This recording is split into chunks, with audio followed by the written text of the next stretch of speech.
Israel Ferreira Guerra, vou falar da palavra Deuteronômio. Os céus e a terra são testemunha. Confira também Isaías 1, versículo 2, Oséias, Miqueias,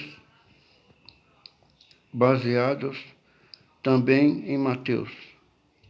Podemos inferir em que os passaram poderiam o trono de Yahvé, céus e o apoio de seu Pai existir deste mesmo modo. Se as testemunhas não deixar de existir, a Torá não passará.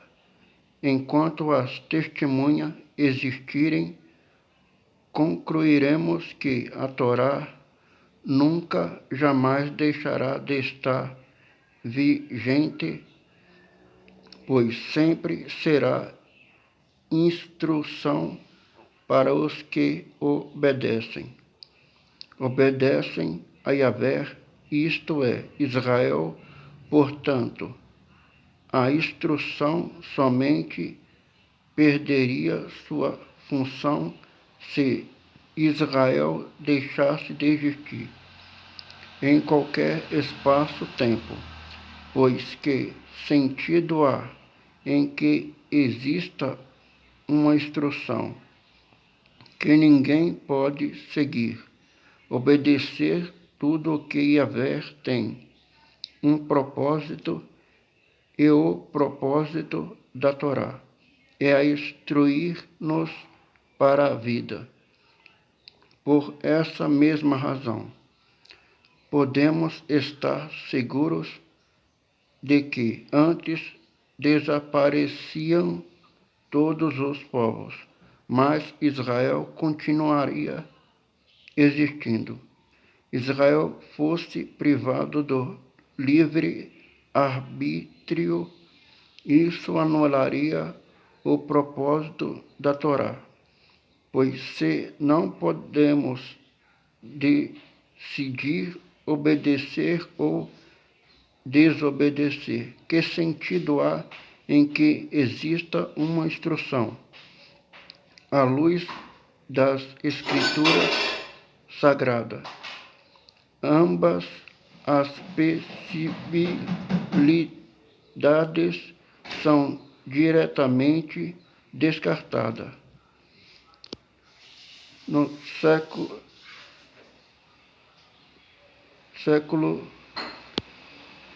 XVI, o termo grego para referir-se a essa palavra é de itaiotá, uma palavra de origem hebraica, correspondente a 10 letras do alfabeto hebreu, denominada Yud. O seu equivalente no alfabeto grego corresponde a 8. Século XVII. O termo grego utilizado para indicar essa palavra é kepaia, queraia, e significa algo parecido a um chifre, implica autoridade, especificamente terminação ou ápice de uma letra hebraica, figurativamente a menor partícula. Essa palavra grega é feminino de um derivado da palavra que pai, que ras, que significa chifre. Apesar do que consta nos manuscritos gregos, certo é que Yeshua estava referindo-se à Torá e, portanto, ao tipo de escritura hebraica. Primeira interpretação em diversos rolos da Torá. Encontraremos alguma letra hebraica que contém um adorno, como uma pequena coroa. Sobre as mesmas, essas adornou, denominados Tajim ou Ketarim, e as letras com conteúdo. Estes adornos são coletivamente conhecidas como letras Sha'ati Nesgetis. Acredita-se que nessa passagem Yeshua estava referindo-se a esse tipo de adorno, que parecerá tão insignificante, porém que contém um profundo significado. Segundo os eruditos judeus, em breve resume, o significado cabalístico consiste em que as letras com o Tajim formam os diversos nomes divinos pelos quais os céus e a terra foram criados. Essas combinações, assim como o tetragrama, o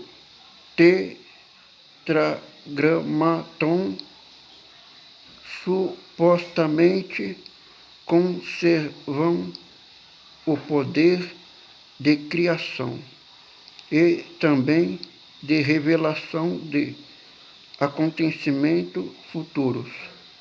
Para mais informações,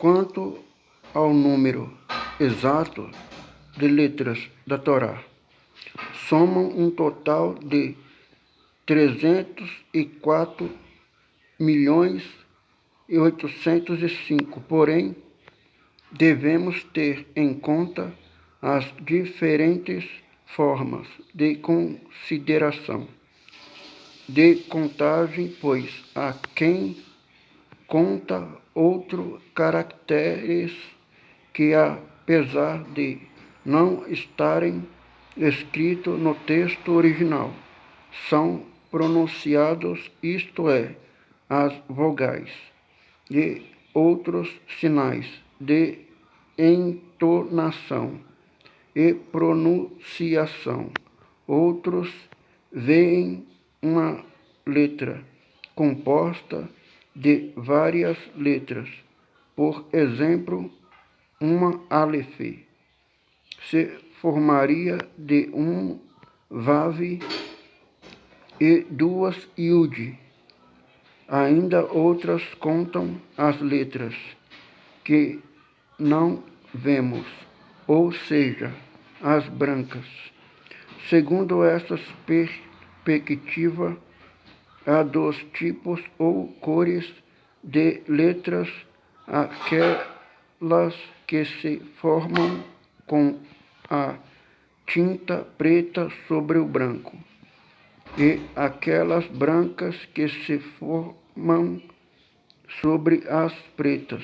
Essas diferentes considerações sobre as letras afeta diretamente o número dessa, gerando diferença na contagem das mesmas. Quarta interpretação. Na Qudot são sinais diacríticos auxiliadores que se incluem na escritura hebraica e que servem para ajudar ao leitor a pronunciar corretamente. Sobretudo, as vogais.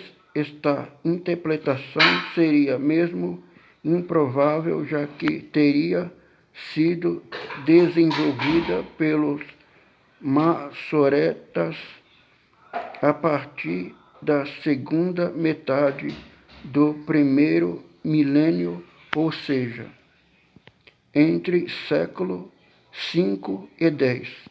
Para tanto, é pouco provável que Yeshua se refere-se a esse tipo de sinal. Quinta interpretação.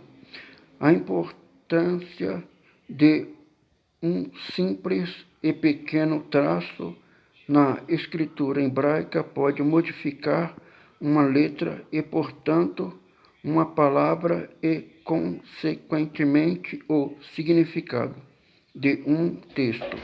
E a mensagem a ser transmitida, veja a continuação.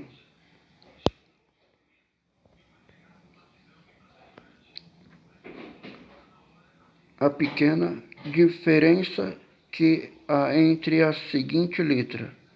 Ainda que Yeshua não se refere a esse tipo de precisão, na confiados de que, por mais que o texto possa ter sido alterado ou que Yahvé determinou, não passará, mas se cumprirão todas as independentemente de qualquer pergaminho ou cópia da Torá. Sexta interpretação.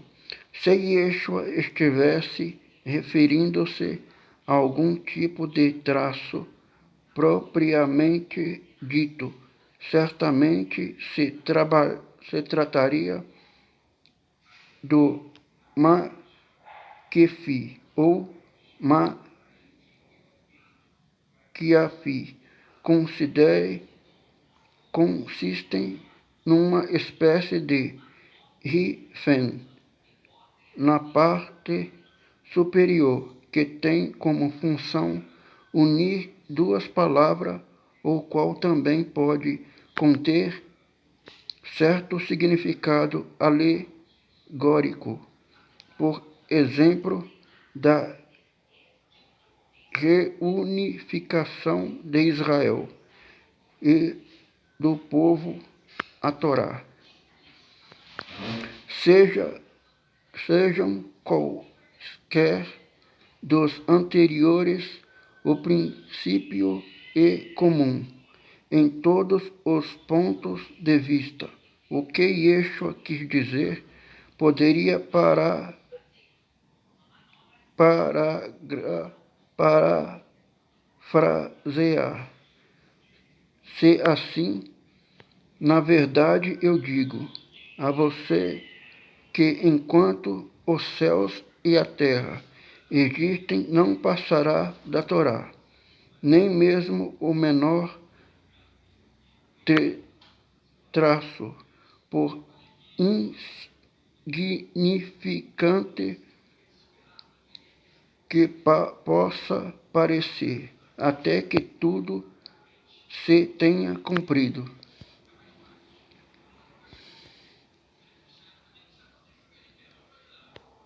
Porque ao fechar os olhos, aumentamos a nossa concentração neste tão importante momento da oração diária. Isso também se pratica no judaísmo, já que o Rabi Lehuda Hanassi, o último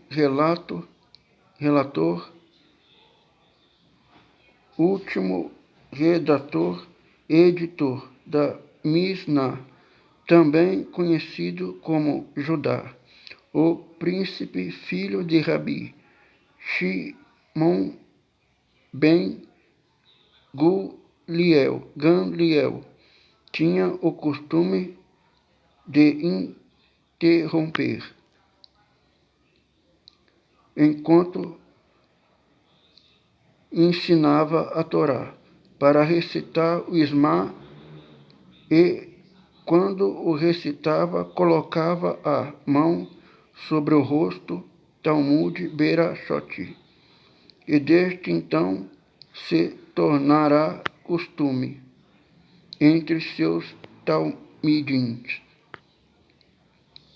Sim, acreditamos que fora de Yahvé não há possibilidade, a existência, então tudo o existe e resultante da palavra de Yahvé. Ao fechar nossos olhos por um instante, nós abstemos daquilo existente no nosso entorno e nos concentramos na fonte de toda a existência, segundo a tradição neste momento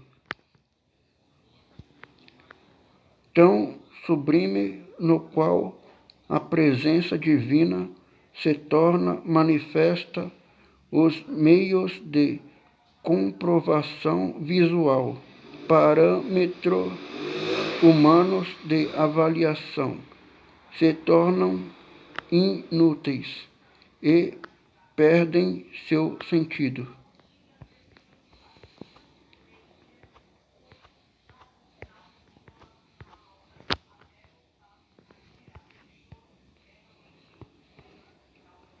Outra possível aplicação, se a mão representa a nossa misericórdia, cede, então venhamos à presença de misericórdia diante de nosso rosto, ou seja, que as principais ações no nosso dia a dia é a relação com os receber também a misericórdia de nosso Yahvé, as que dias tal como Yahvé, por sua misericórdia, nos permita misericordiosos como os demais, assim como ele e como com misericórdia antes que sacrifício. Ainda outra explicação, se Yeshua se senta à destra do Pai e nele advogado por nós, que o fato de pôr a mão direita sobre nosso rosto sirva de alusão de que entre nós, pecadores, e o Rei Supremo haja misericórdia por meio das obras de nosso Salvador, Yeshua. Século XVIII. A leitura do Ouve Kiriat Isma compreende 3 porções da Torá, que está dividida em 4 partes. Deuteronômio 6, 4 e 9. Isma em si afirma o monoteísmo hebraico. Parte 2. Veravita, fundamentos principais da cultura hebraica, amar a Elohim com todo o coração, alma e força, instruir aos filhos tefilim, mezuzá, etc. Segundo, Deuteronômio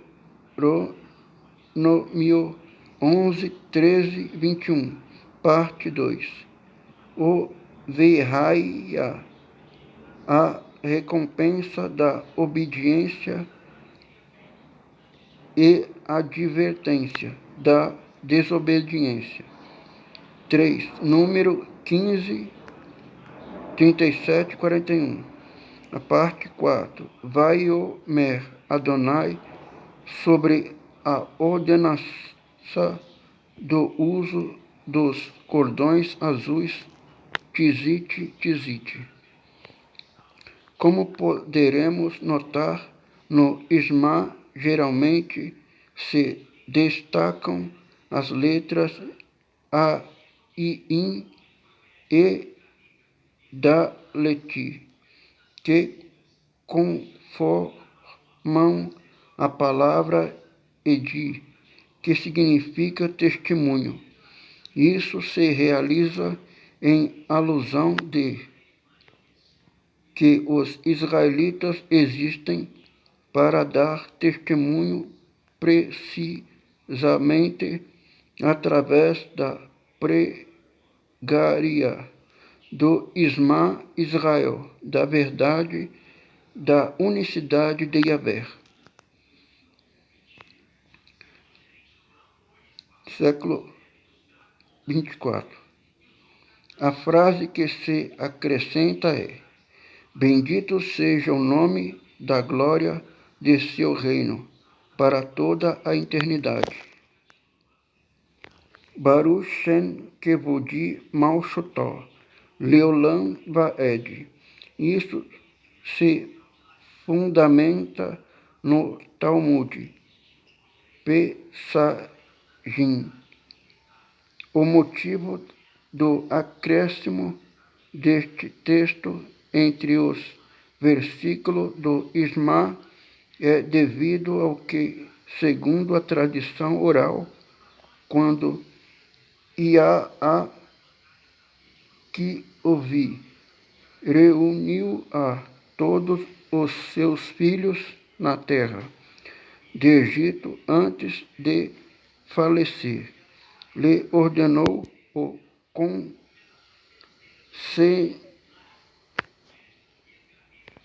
concernente à unicidade de Yahvé, pedindo-lhe que seguissem o mesmo caminho pelo qual transitaram os patriarcas anteriormente, Abraham e Itshak. Neste momento, Yaakov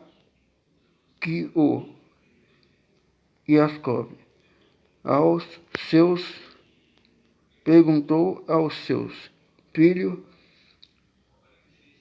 há em algum de vós desperdício, querendo dizer, há entre vocês homens ou mulheres, família ou tribo, cujo coração hoje se desvia do Yahvé, nosso Elohim.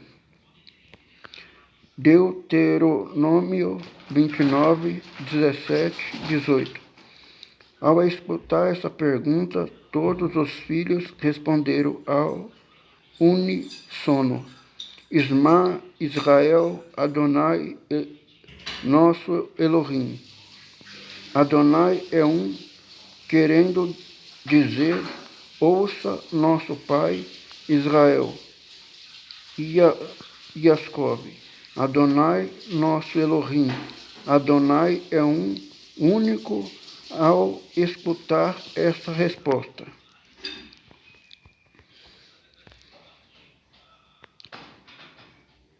Yaakov disse: bendito seja o nome da glória de seu rei, eternamente. Por isso, todo Israel, descendente de Iascov, a louvar que fora recitado pela patriarca Iaquiovi, Maimonides, lei talmúdica, Pesachim.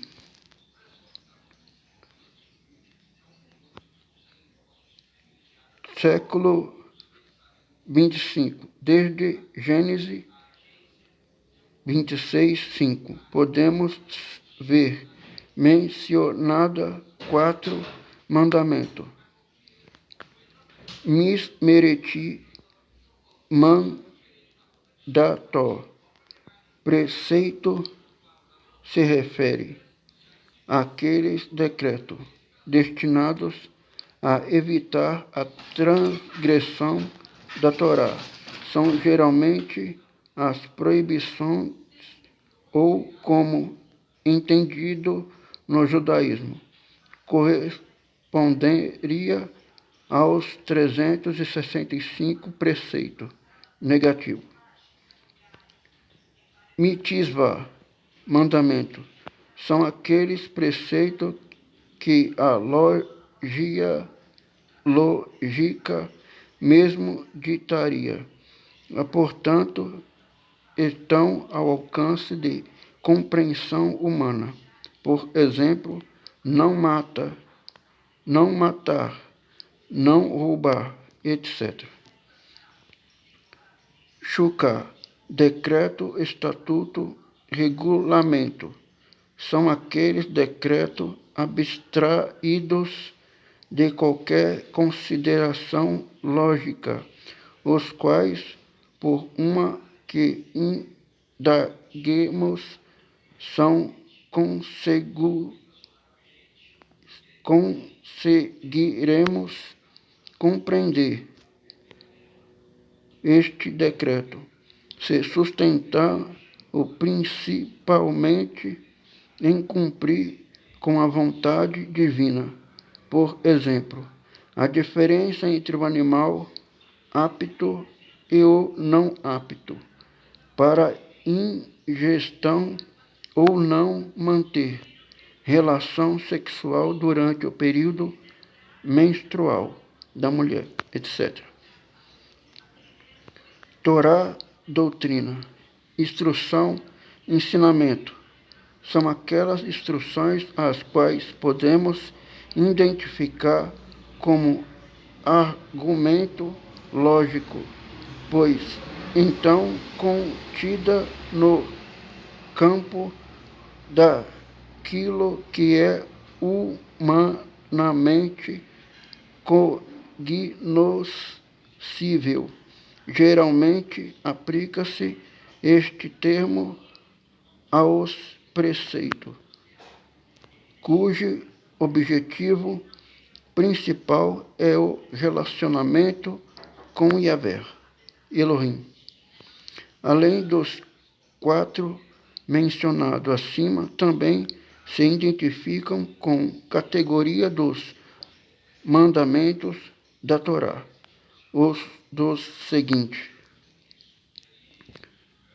Mishpati, juiz, sentença ou estatuto, são aquele regulamento compreensíveis pelo raciocínio humano, os quais, de não haver existido revelação e entrega da Torá, poderia ser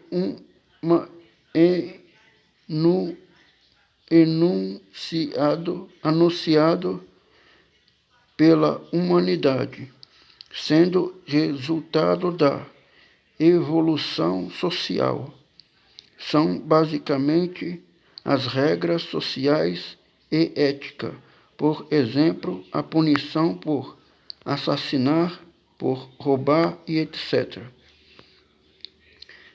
Edá, testemunho, são aqueles ordens que tem como objetivo básico dar testemunho do pacto entre Elohim e Israel, este não teriam sido estabelecido até a formação da nação de Israel e o êxodo em destino à terra prometida, onde residir como pais, por exemplo, Shabat ou Shajim, festividade, etc.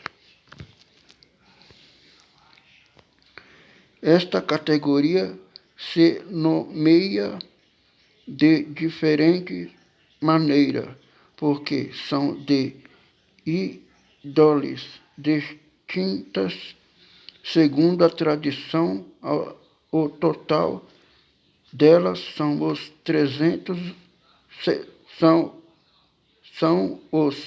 613 mitzvot.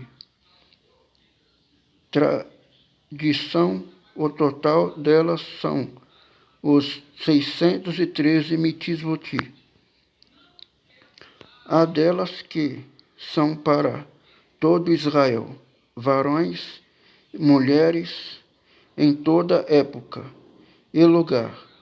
Outras somente para os varões e mulheres das tribos de Israel, em toda época e lugar, porém não para os Kohanim, sacerdote, e Levi, levitas, outras para os Levi, mas não para os demais.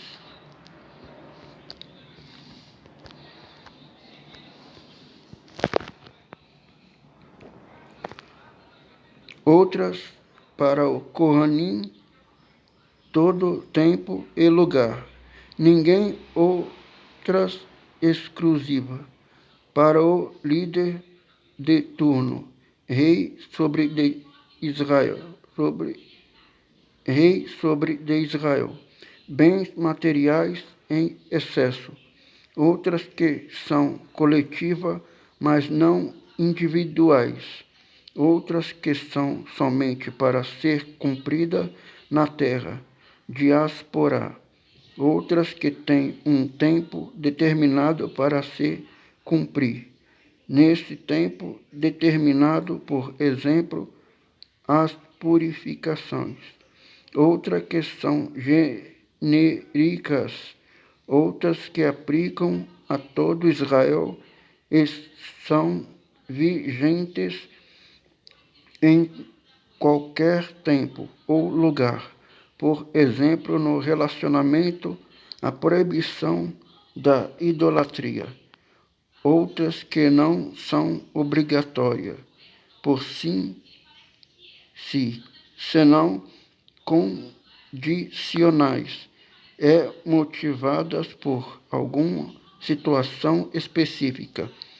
Por exemplo, no tocante aos votos e promessas, ou entre outros.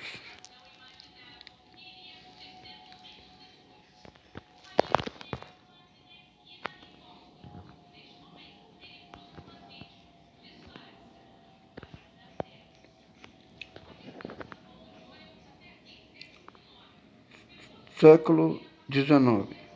Certamente, na cultura hebraica, previa ao contexto do emissário Shaul. Não se questionava se era apropriado ou não o fato de cobrir-se a cabeça. A própria evidência disso é a mesma ausência desse assunto, abordado como tal, como um questionamento ao longo de todo o Tanakh. Assim, poderíamos concluir que todo problema sobre esse assunto parece gerar-se somente entre os de Corinto, apesar dos conselhos de Shaul a respeito desse assunto específico, ainda em nossos dias atuais. Há todo tipo de interpretação a respeito do que Shaul disse. Ainda bem que Fuquefa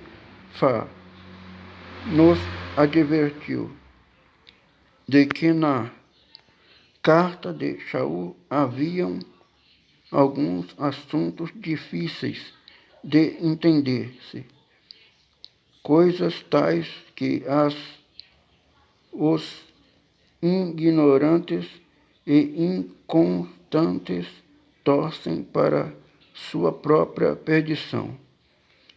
2 Pedro 3, versículo 16.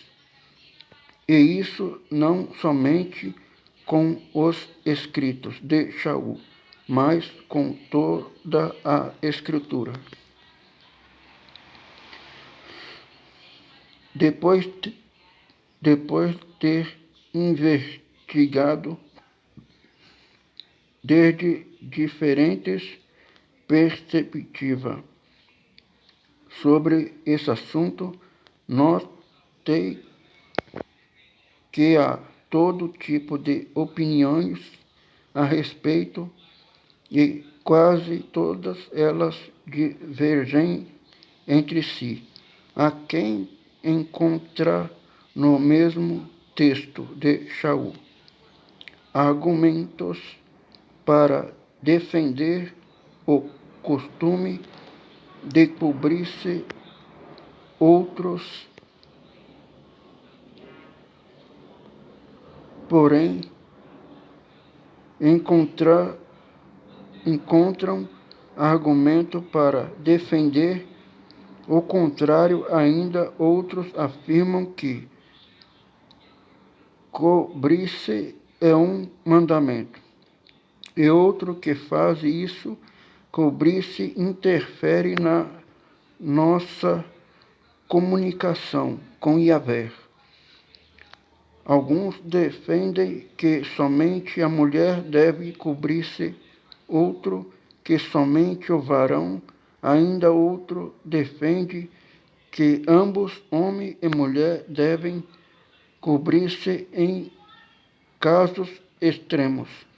Alguns afirmam que cobrir-se ou deixar de cobrir-se acarreia maldição. Lendo o texto completo, 1 Coríntios 11, 1 e 16, tratando-se o mais objetivo possível. Acredito que Shaul não se refere a nenhum tipo de mandamentos, nem que isso cobrisse ou não possa incorrer em qualquer tipo de maldição, mas simplesmente o uso, costume, ou seja, a questão meramente culturais.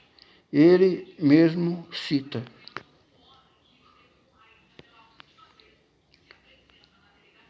contudo, se alguém quer ser contencioso, gerando polêmica sobre isso, nós, nem as comunidades de Yahvé. 1 Coríntios 2.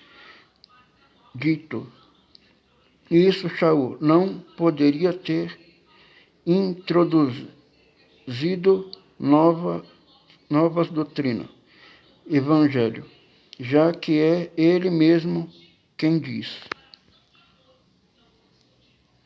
ainda se nós, ou mesmo um anjo dos céus, vos anunciar outro evangelho diferente, seja considerado anátema.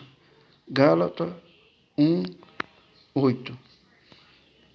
Tudo que Shaul pregou como doutrina deve estar fundamentado nas Sagradas Escrituras. E as Sagradas Escrituras para Shaul, naquele contexto específico, era o Tanakh. Devemos então buscar no Tanakh os fundamentos para todos os ensinamentos doutrinários de todo o Novo Testamento, inclusive os de Shaul. O Tanakh não proíbe nem obriga de forma explícita sobre o uso de cobertura na cabeça, exceto em caso específico, como exemplo. No caso de sumo sacerdote, devia cobrir-se com uma espécie de turbante. Dos demais sacerdotes também deviam cobrir a cabeça. Dos leprosos deviam cobrir-se, porém, não com o sacerdote. Da mulher da qual o seu marido suspeita lhe tenha sido infiel, devia descobrir-se publicamente, etc. Como poderíamos saber a qual desses contextos Shaul se refere? Shaul mesmo aparentemente se explica ao mencionar que se refere a uma ordem de autoridade. Primeiro, a mulher sujeita ao esposo. Logo, o varão é de autoridade para a mulher, sujeito a Yeshua. Yeshua é de autoridade para o varão, sujeito a Yahvé. E Yahvé é de autoridade para Yeshua. Isso explica por que o sumo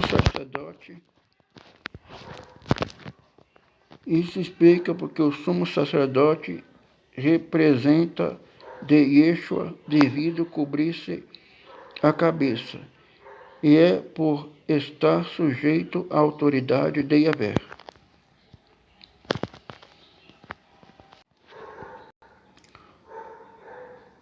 O motivo pelo cobrimos a nossa cabeça deve ser o mesmo: reconhecer e recordar que estamos sujeitos a uma autoridade superior.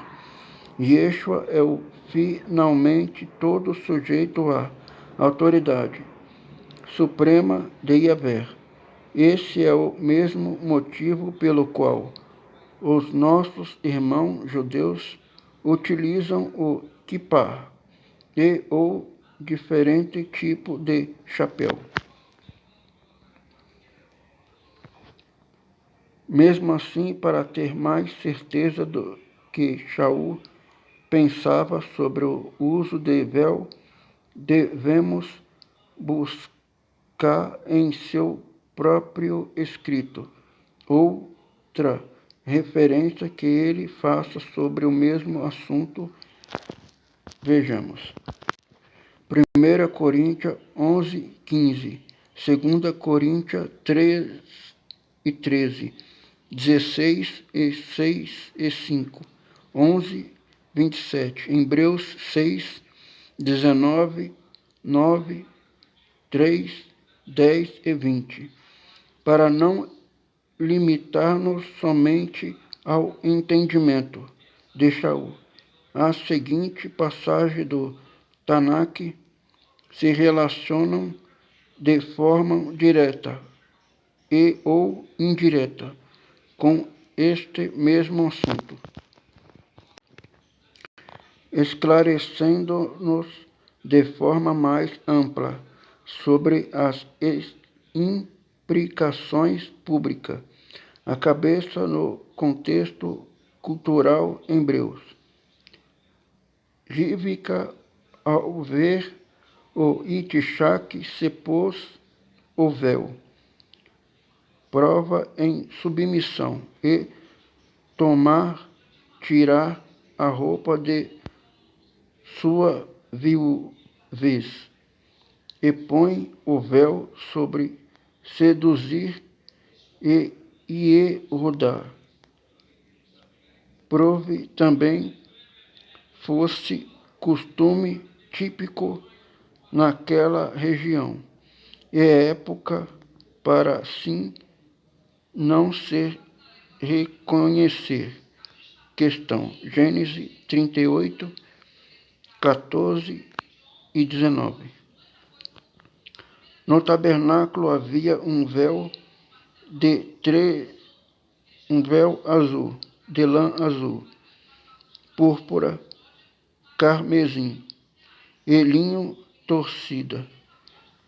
Servia para ocultar a arca do testemunho.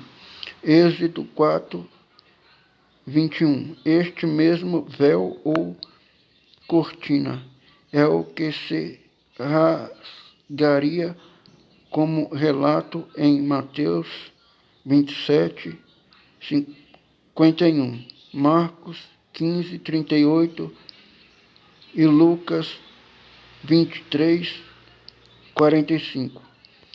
Moisés também usou um véu sobre o seu rosto ou cabeça, pois os demais temiam olhar diretamente em seu rosto, porque resplandecia. Êxodo 34. A espada de Golias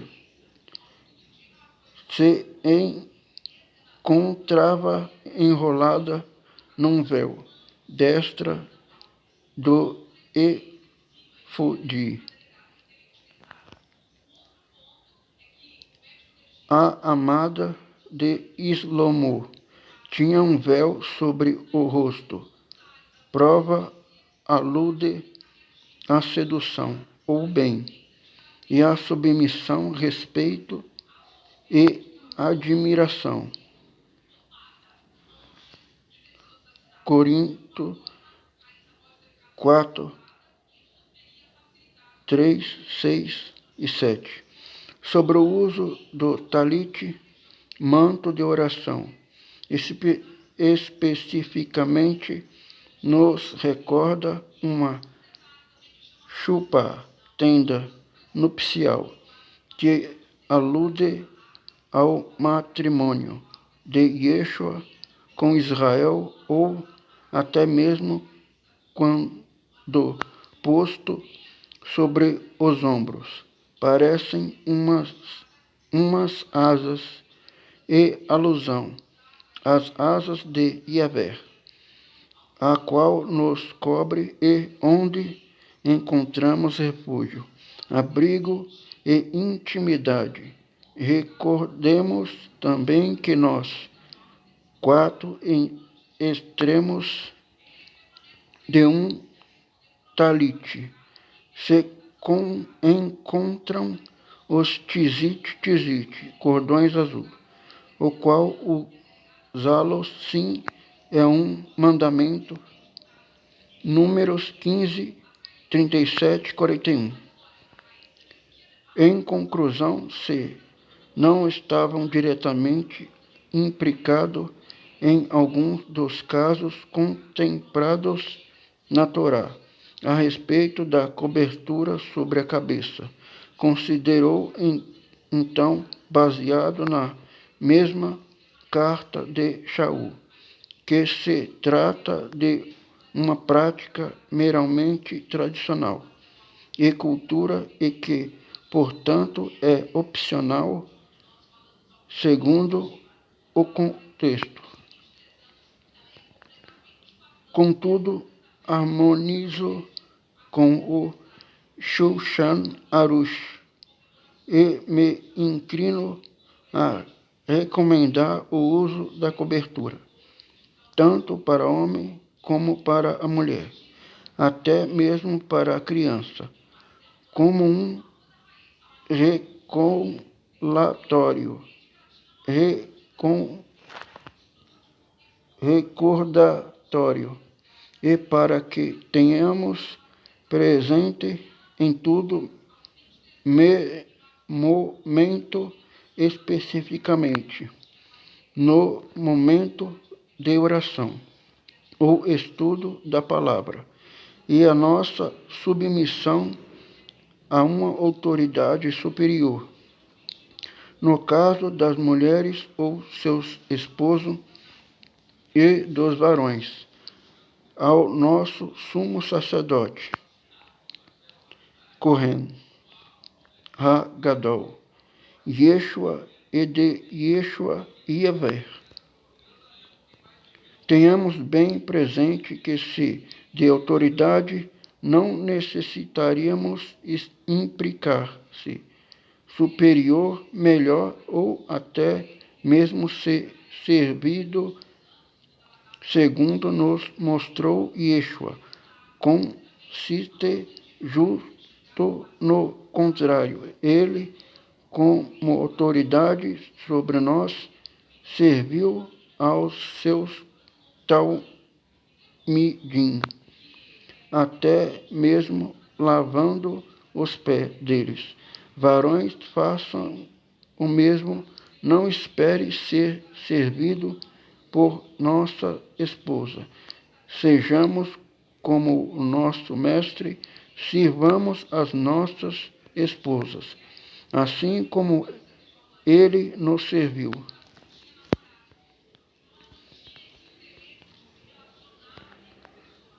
Século 30. Apesar de que já não seja comum entre os judeus ajoelhar-se ou prostrar-se, temos muitas evidências na Escritura, assim no passado. Gênesis 17, 3, 17, 18, 2, 37, 10, 44, 14, 50 e 18.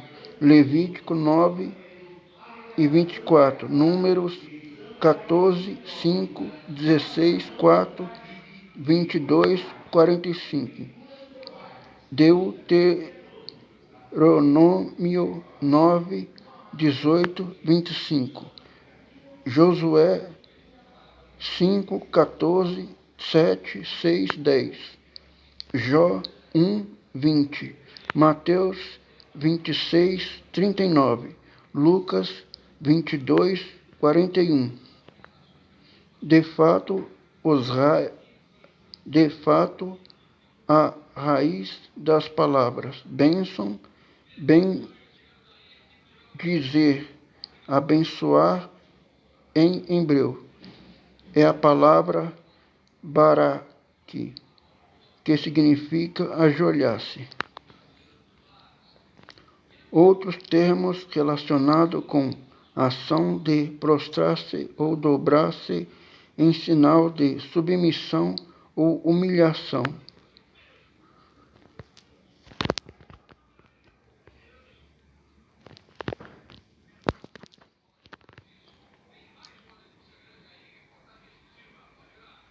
Os termos aplicados a Yeshua quando orou no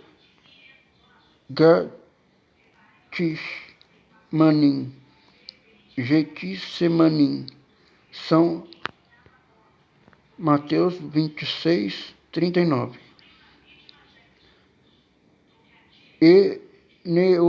Evi, Eni,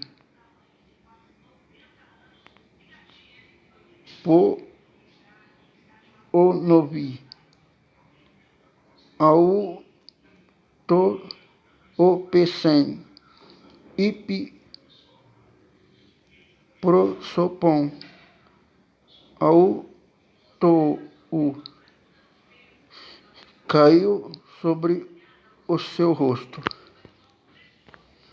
Marcos 14, 35. e mim tevi ini,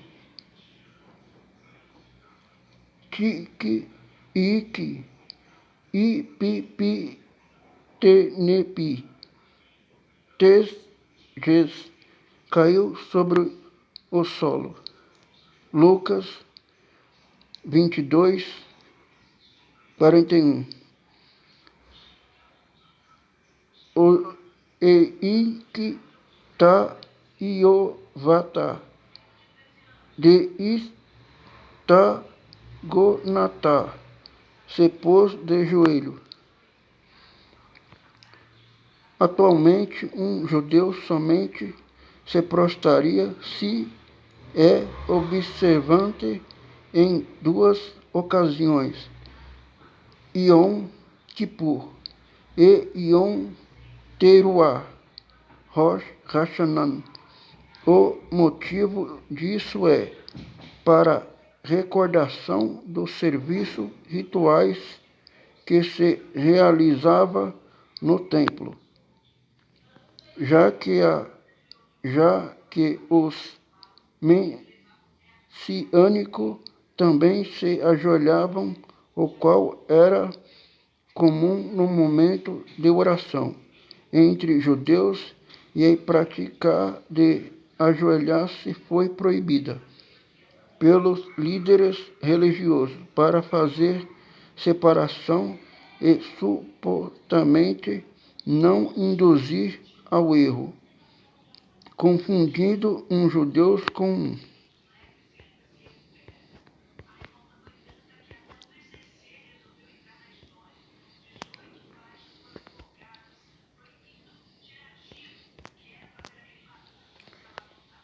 Messiânico ao ignorante ou forasteiro.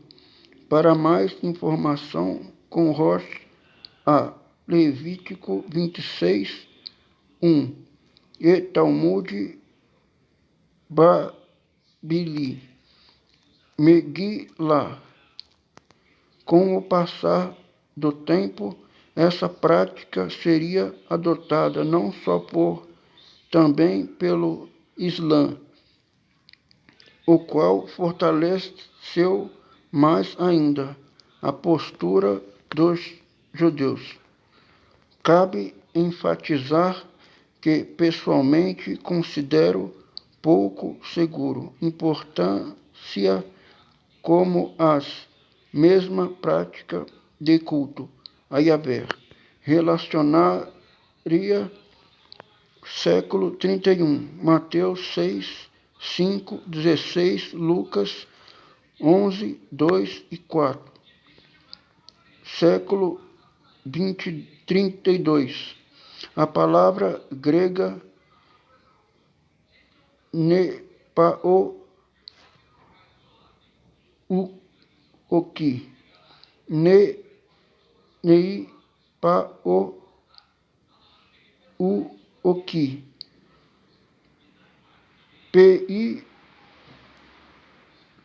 peiramos, pode significar em português tanto prova com o propósito de fortalecer uma virtude, Gênesis 22, 1, como tentar sugerir que se pratique o mal, Lucas 4, 13.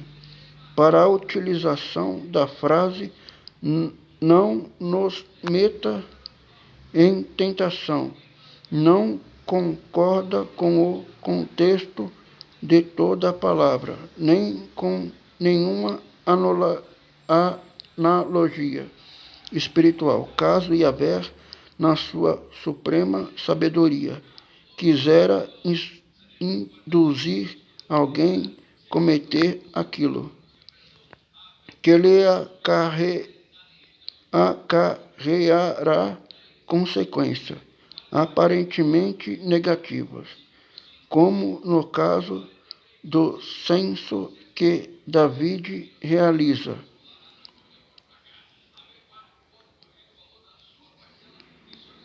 Coríntios 21:1. Não o faria ele, mas essa é a função do adversário. Confira Tiago 1:12, 14, 2 Pedro 2:9 e 10. Século 33. Atual nacional do Estado de Israel. A letra é de Naphtali. Ger Imber, um poema judeu.